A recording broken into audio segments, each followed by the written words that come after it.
आत्मज्ञान जाणून घेण्यासाठी बुद्धीला काही वेळासाठी काम करणे थांबवावे लागते.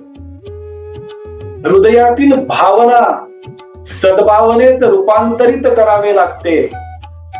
ह्या सद्भावनेच्या आधारे चैतन्याच्या सर्वात आतील आवरणापर्यंत जावे लागते. तेव्हाच हे आत्मज्ञान, ब्रह्मज्ञान म्हणजेच ज्ञान एका साधकाला प्राप्त होऊ शकते. अर्जुना, या मनुष्य नावाच्या यंत्राचे बाह्य आवरण म्हणजे शरीर,